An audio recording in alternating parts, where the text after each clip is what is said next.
जय श्री सीताराम हनुमान जी महाराज की।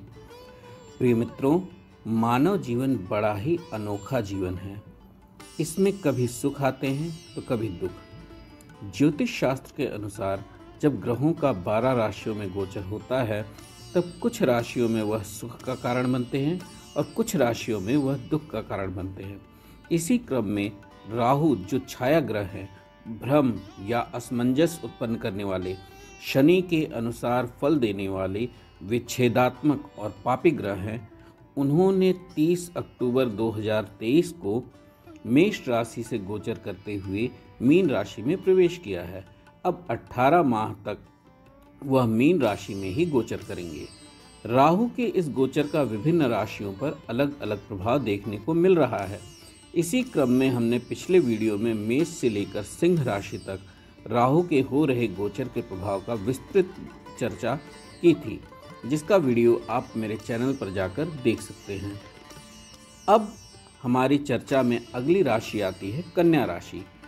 आज हम राहु के मीन राशि में गोचर के परिणाम स्वरूप कन्या राशि पर पड़ने वाले प्रभाव की चर्चा यहाँ करेंगे।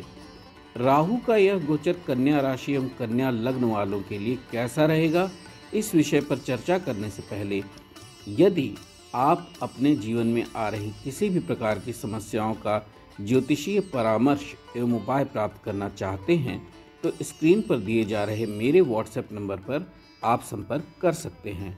शुल्क लागू रहेंगे। आइए अब अपनी चर्चा को आगे बढ़ाया जाए। ज्योतिष शास्त्र में राहु की कोई अपनी राशि नहीं है, लेकिन वह कन्या राशि को अपनी राशि मानते हैं।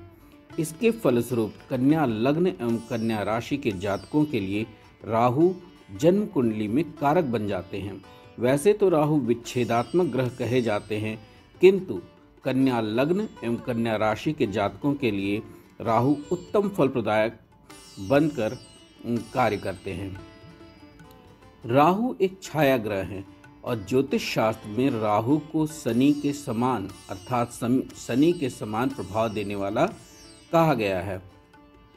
राहु कन्या राशि को अपनी राशि मानते हैं। वैसे तो कन्या राशि के अधिपति देवता बुध हैं, किंतु ज्योतिष शास्त्र में राहु को भी कन्या राशि का अधिपति माना जाता है। इस कारण कन्या राशि वालों के लिए राहु शुभ फल प्रदायक ही बनते हैं। कन्या राशि के जातकों के जन्म कुंडली में राहु का यह गोचर उनके 7वें भाव में हो रहा है। यहाँ 7वें भाव में देवगुरु बृहस्पति की राशि मीन राशि आती है। प्रिय मित्रों, अब हमें यह विचार करना होगा कि जातक के जन्म पत्रिका में बृहस्पति देव किस अवस्था में हैं। वह शुभ फलदायी और बलाबल के साथ है अथवा अशुभ फल अर्थात त्रिक भाव में पाप पीड़ित है, क्योंकि इस गोचर में राहु मीन राशि में अर्थात जन्म पत्रिका के 7वें भाव में बैठकर बृहस्पति का स्वरूप बना लेंगे और बृहस्पति के अनुसार ही फल प्रदान करेंगे। यदि कन्या राशि के जातकों की कुंडली में बृहस्पति देव त्रिकोण अथवा केंद्र में स्थित हैं और शुभ ग्रह से दृष्ट एवं बलवान अथवा उच्च के हैं, तब राहु का यह गोचर कन्या राशि वालों के लिए अति शुभ फलदायी साबित होगा। वैसे भी कन्या राशि को राहु देवता अपनी राशि मानते हैं। इस कारण से भी कन्या राशि वालों के लिए यह शुभ फलदायी ही होगा। लेकिन यदि कन्या राशि के जातकों की कुंडली में बृहस्पति देव त्रिक भाव अर्थात 6, 8, 12 में बैठे हैं अथवा पाप ग्रह से पीड़ित अथवा पाप ग्रह से दृष्ट हैं या कमजोर या नीच के हैं, तब राहु देव जातक को कष्ट तो देंगे, लेकिन यह उनकी स्वयं की राशि होने के कारण समस्याओं की तीव्रता में कमी होगी और राहु देव कहीं ना कहीं समस्या देते हुए भी जातक की रक्षा करेंगे। यदि जातक की जन्मपत्री में बृहस्पति शुभ हैं तो 7वें भाव में बैठे राहु जातक के व्यापार में उन्नति प्रदान करेंगे। व्यापार के अकस्मात नए नए स्रोत उत्पन्न करेंगे। अकस्मात ही किसी साझेदारी में अत्यधिक लाभ के योग बन जाएंगे। 7वें भाव में बैठे राहु जातक के गृहस्थ जीवन में प्रेम सहयोग में बढ़ोतरी करेंगे। इस समय जातक का अपने पति अथवा पत्नी से मतभेद, छोटे छोटे लड़ाई झगड़े होंगे, किंतु बाद में यह समस्याएं सकारात्मक रूप लेते हुए प्रेम के साथ सुधर जाएंगी। आने वाले 18 माह में जिन जातकों का विवाह नहीं हुआ है और विवाह के लिए प्रयासरत हैं, तो राहु देव इस दौरान अकस्मात विवाह के योग निर्मित करेंगे और थोड़ी बहुत समस्याओं के साथ विवाह संपन्न भी कराएंगे। यदि जातक की जन्मपत्री में बृहस्पति अशुभ प्रभाव देने वाले हैं, तो जातक को व्यापार में हानि का सामना करना पड़ सकता है। अचानक ही व्यापार में नुकसान उठाना पड़ सकता है। एवं यदि जातक साझेदारी में कार्य कर रहा है, तो साझेदार के साथ मनमुटाव, झगड़ा, लड़ाई इत्यादि की संभावनाएं भी बनती दिखाई दे रही हैं और इस दौरान साझेदारी समाप्त भी हो सकती है और व्यापार तक समाप्त होने की नौबत आ सकती है। इस दौरान जातक सोच समझकर साझेदारी बनाए। मेरा तो यह मानना है कि इन 18 महीनों में जातक साझेदारी में व्यापार न ही करे तो अति उत्तम रहेगा। इस समय जातक के दाम्पत्य जीवन में पहले से चली आ रही समस्याएं विकराल रूप ले लेंगी और यदि जातक की जन्म पत्रिका में विवाह विच्छेद का योग है, तो ऐसे जातक सावधान रहें। उनके वैवाहिक संबंध टूटने के भी योग बनते नजर आ रहे हैं। घर गृहस्थी में छोटी छोटी बातों को लेकर बड़े बड़े झगड़े जातक के कारण ही उत्पन्न होंगे। जातक इस बात का विशेष ध्यान रखे और हो सके तो इस दौरान शांत रहने का प्रयास करे। इस दौरान जातक का अपने पति अथवा पत्नी से मतभेद बढ़ सकता है, जिसका कारण स्वयं जातक ही होगा।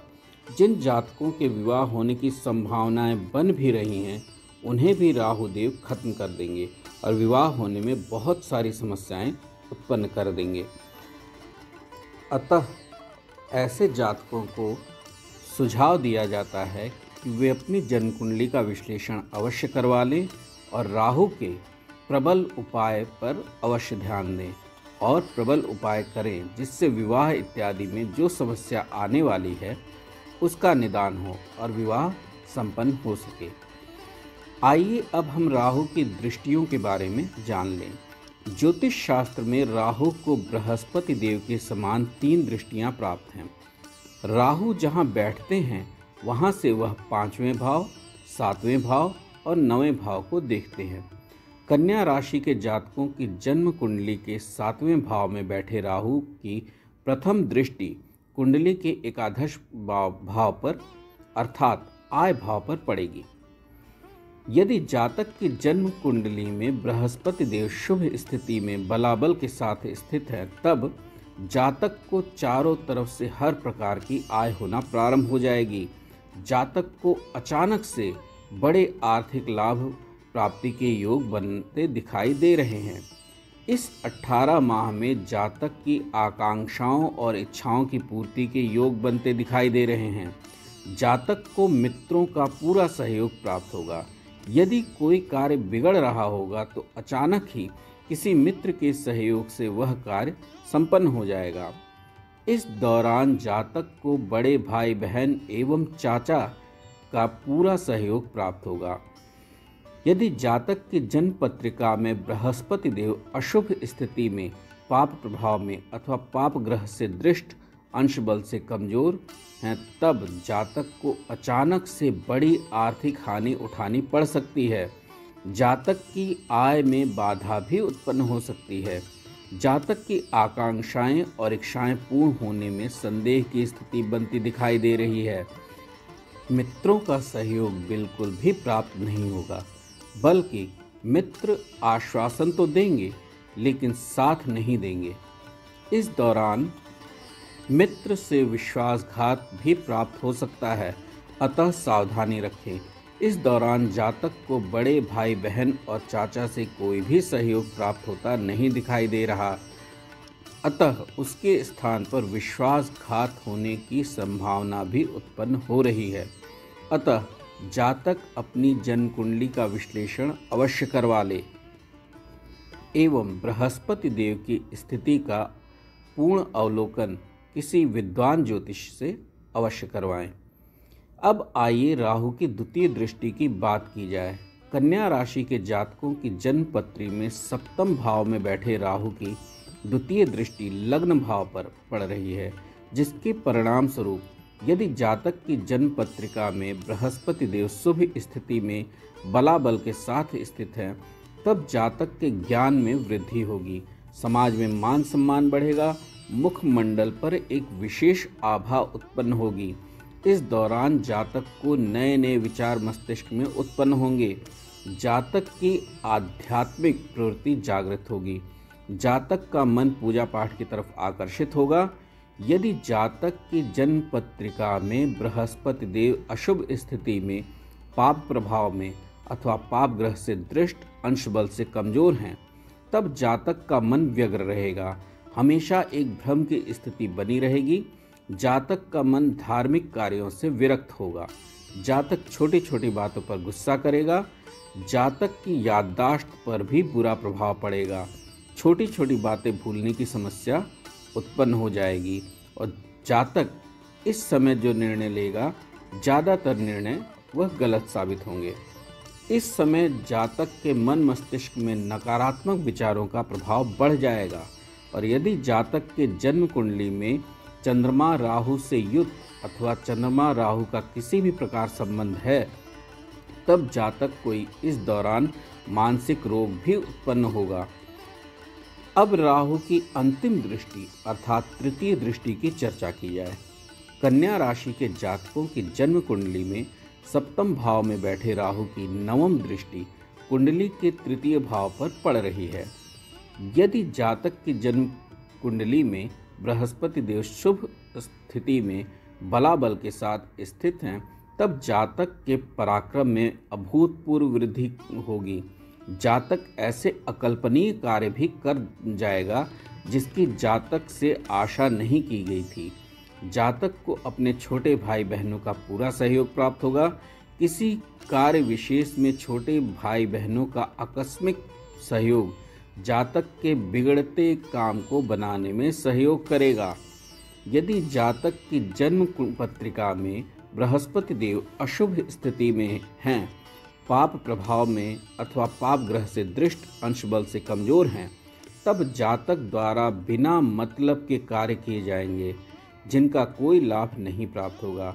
जातक अपना बल एवं पराक्रम समय व्यर्थ के कार्यों में व्यय करेगा। इस 18 माह में जातक का उसके छोटे भाई बहनों से अनायास ही विवाद उत्पन्न होगा। इस दौरान जातक को सलाह दी जाती है कि वह अपनी वाणी पर संयम रखे, अन्यथा वह स्वयं विवाद का कारण बनता रहेगा। प्रिय मित्रों, हमने कन्या लग्न और कन्या राशि के जातकों के जन्म पत्रिका में राहु के इस 18 माह में होने वाले मीन राशि में गोचर के संबंध में यहाँ चर्चा की। कन्या लग्न के जातकों की जन्म कुंडली में मीन राशि सप्तम स्थान पर आती है और मीन राशि के स्वामी देवगुरु बृहस्पति बनते हैं। राहु के इस गोचर का कन्या राशि वालों पर कैसा प्रभाव पड़ेगा, इस विषय में विस्तृत जानकारी प्राप्त करने के लिए अपनी जन्म कुंडली का ज्योतिषीय विश्लेषण अवश्य करवा लें। इसी के साथ इस विषय पर अब यह चर्चा मैं यहाँ समाप्त करता हूँ। आने वाले अगले वीडियो में तुला राशि के जातकों पर राहु के इस गोचर के प्रभाव की चर्चा की जाएगी। तब तक के लिए मुझे आज्ञा दीजिए एवं जन्म कुंडली संबंधी किसी भी विषय पर परामर्श प्राप्त करने हेतु स्क्रीन पर दिए जा रहे मेरे व्हाट्सएप नंबर पर आप संपर्क कर सकते हैं। शुल्क लागू रहेंगे। धन्यवाद। जय हिंद, जय भारत, वंदे मातरम।